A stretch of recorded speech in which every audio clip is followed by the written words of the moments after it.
And we have, through our work in this United Nations handbook on nonprofit institutions, we have gotten some countries to begin to do that. One that has done it, I think, most effectively is Canada.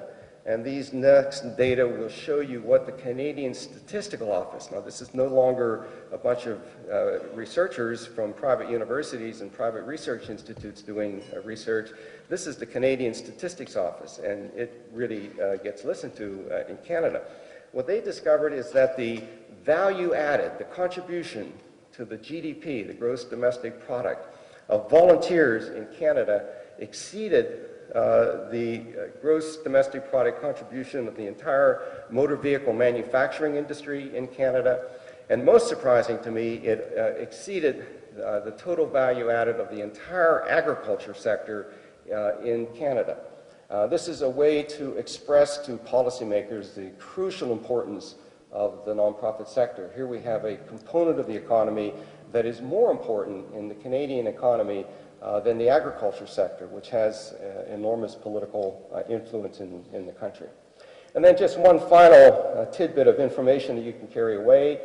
This is a piece of data that was similar to what was recited this morning by the minister, but we have done it globally. We have compared the value of volunteering, even very conservatively estimated, and I'd be happy to describe how we estimated it for these figures. We compared that value to the value of contributions of cash, and everybody, of course, is very focused on the importance of cash philanthropy, Bill Gates and Warren Buffett, and the huge foundations and corporate contributions. If you add all of that together, all of the contributions of individuals, all of the contributions of foundations, all of the cash contributions of corporations, you'll come up with a figure that is actually one third as big as the contributions of volunteers. This is a chart showing for 36 countries the value of volunteer contributions, which is the lighter shade. 68% of all philanthropy is actually the value of volunteering, the value of contributions of time, and only about 32%, about one third. And so the value of contributions of volunteers are twice as big as the contributions made by all of the foundations and individuals and corporations in their cash contributions. And so there's nothing to be ashamed about in volunteering. As we heard last night, we need the volunteer community to stand up and demonstrate to the political and media figures in our world that even measured in this very limited way, without taking account of all those other contributions that volunteering makes psychologically in building human capital and creating harmony among people, even putting those aside and focusing only on this narrow economic base, there is a big story, and we need to tell that story. So that's the first reason for volunteering to begin to count itself. You've got a big story to tell, and why keep it under a bucket?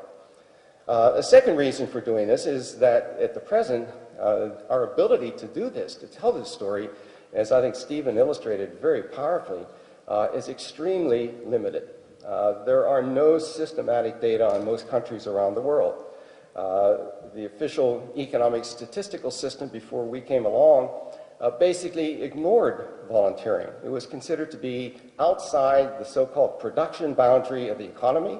It was something that people did in leisure time, and because it was done in leisure time, it had, in the eyes of the statistical community, a value of 0.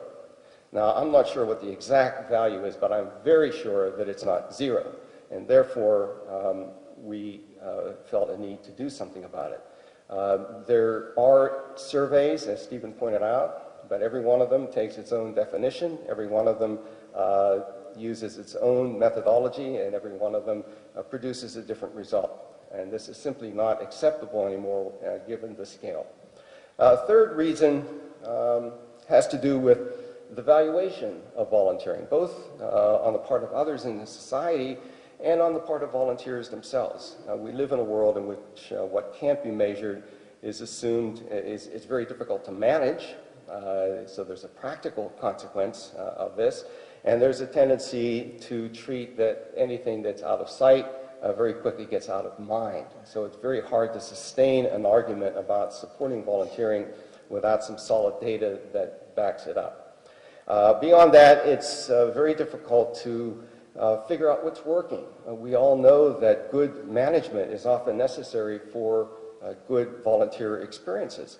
But without any data, it's very difficult to measure what's working and what's not working. And so we're all operating in the dark. We think we know what's going on, but there's no tangible empirical way to know whether an investment in this technique or that technique really makes sense. And for a resource of this scale, we have an obligation to make the most effective use of it as we can.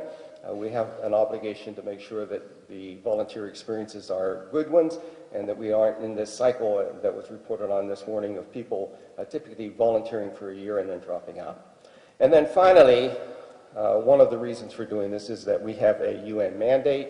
It came out of the 2001 Year of the Volunteer. It was incorporated, though, very strategically into this handbook on the nonprofit institutions in the system of national accounts. This was the document that we were successful in getting the United Nations Statistics Commission to accept in 2003. It mandates countries to put the entire civil society sector more fully and effectively onto their economic map by producing satellite accounts on the nonprofit sector. And it included in the requirement for producing these satellite accounts a stipulation that volunteer work should also be incorporated into these satellite accounts and into the overall system of national accounts. And this therefore gave us an opportunity to make a very convincing case to another statistical authority that it was time that we got serious about measuring volunteering at the global level. And so we had a powerful mandate, we thought, to bring volunteering into the statistical system of the world. We set 5 criteria for the approach that we wanted to develop. We first of all wanted to develop an empirical picture of volunteering. We wanted to go beyond anecdotes, not to say that anecdotes aren't powerful, they are, videos are powerful, but we wanted to take the next step and produce empirical data, solid data that could be used just the way any other economic data are used. Secondly, we wanted our approach to be broad.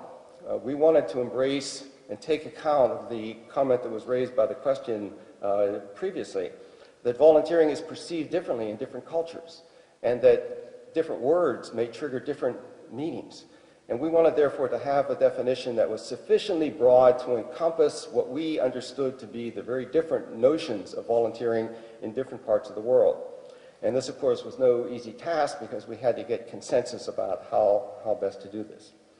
Thirdly, we wanted a definition that at the end of the day was clear, that was operational in technical methodological terms, that somebody doing the survey could actually figure out whether a particular activity fit the definition or not, and had to operationalize it. So we had to get away from fuzzy terms that would have different meanings in different places and get to a terminology that was able to be actually used and operational in an actual survey.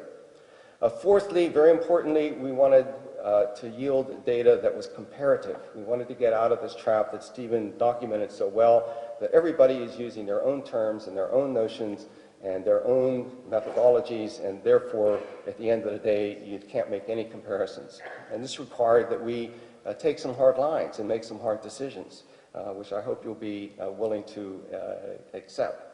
And then finally, and importantly, we realized that for this to work, we had to have a system that would be efficient, that would be cost-effective. We could dream up the most beautiful survey in the world, but nobody would do it. And that wouldn't get us very far. And so we had to constantly remember this very well-known phrase that we had to be careful that we didn't let the best be the enemy of the good, that we had to compromise and we had to be realistic.